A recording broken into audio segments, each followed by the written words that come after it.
Hi, everyone. Welcome to this special community chat. My name is Amy Easton, and I'm with the ALS Association Oregon and Southwest Washington chapter. We are honored and blessed today to be talking with Charlie and Angie. They are two of the film subjects in a very special documentary that has recently been released called Matter of Mind, My ALS. And so we've prepared some questions to share with you guys to encourage all of you out there to see this film. So to start, I was hoping you guys, Angie, if you wouldn't mind just giving us a brief introduction, telling us a little bit about yourselves. Sure. Let's see. My name's Angie. I have been married to Charlie for the last 14 years now, and we actually grew up as children in a small community of Arvin, and we are outside of Bakersfield, California, about 30 minutes or so. And it's a very small community, so we were never boyfriend and girlfriend or anything like that. We just grew up together, and we moved on after high school, met other people, and then, like anybody else, comes back, and we blended our families together, and we have 6 kids between us, and let's see, Charlie being a mechanic, myself being a medical assistant by trade for an obstetrician gynecologist. Worked there for 26 years, nearly 26 years, and have been gone from that profession for 6 years now. And I have a new boss, which would be Charlie. And I'll tell you, that's a fun one. He sets the pace every day, and it's just a ride. So we're doing well. We just have something new every day. Thanks, Angie. So when this opportunity came to you, I think my first question for you, Charlie and Angie, is really, why did you want to be a part of this documentary experience?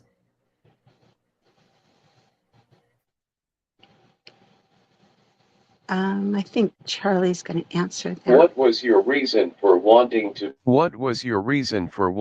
be part of this documentary? I originally started as an advisor.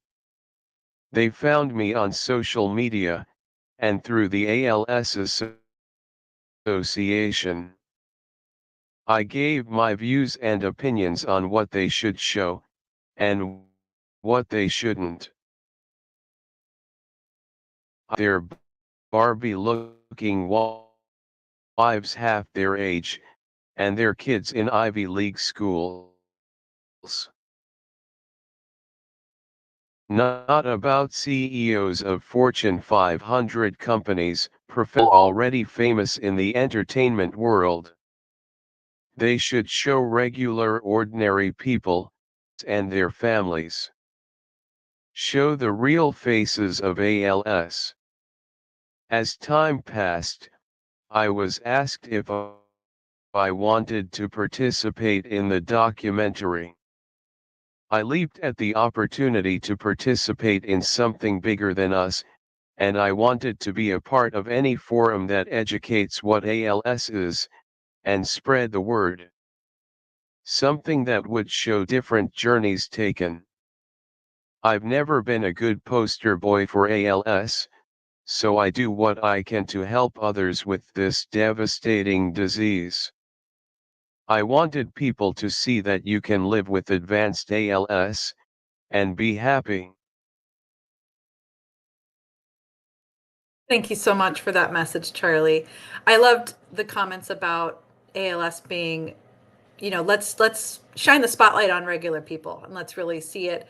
It tends to be a lot of times we see celebrity stories and people with a lot of means, but it really does affect everyday citizens.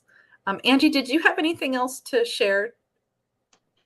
Charlie's the one that pulled us into all of this. Like any other husband, he creates little things on his own and then just says, "Hey, we're doing this." So he may not be able to physically move, but he moves mountains on his own. Um, and I just kind of follow him. So, So, thinking about this project, and now that the piece is finished and out there for the public to see, Charlie, why do you think someone should see this film?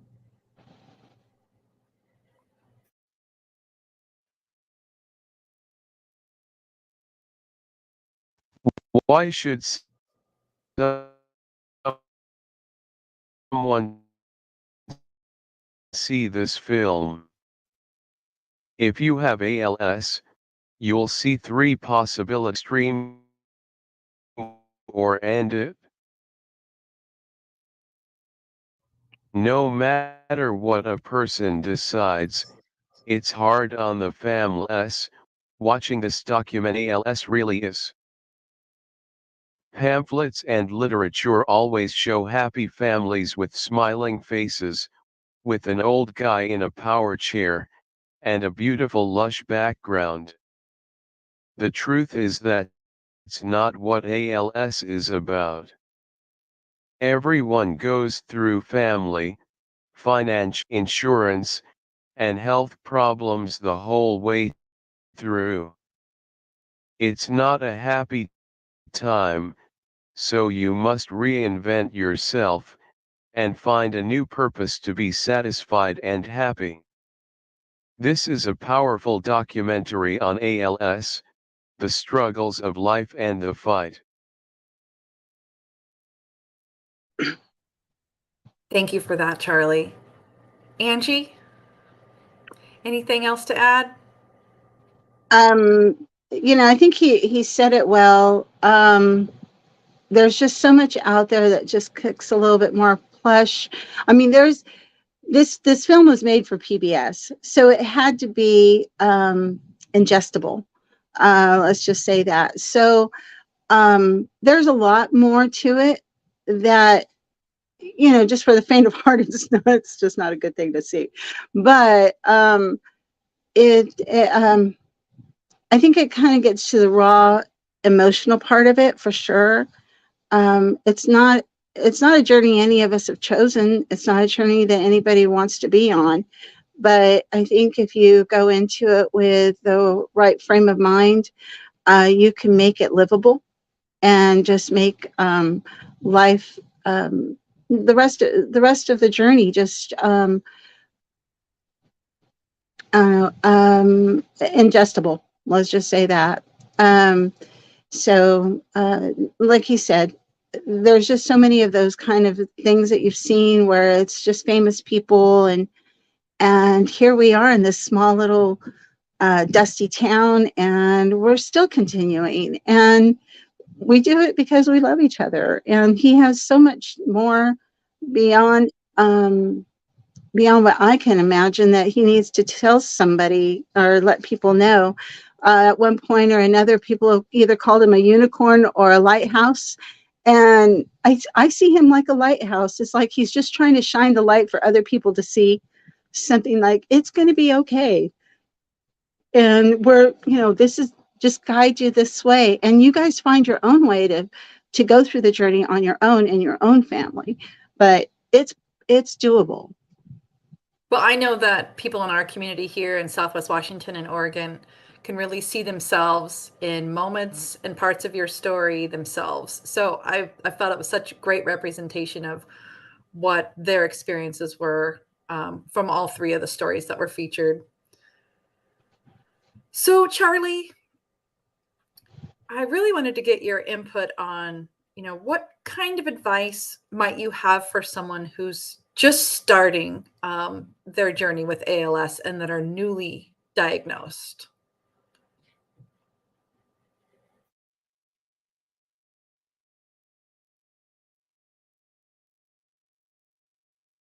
What advice do I have for someone who is newly diagnosed? First, want to live or die with ALS.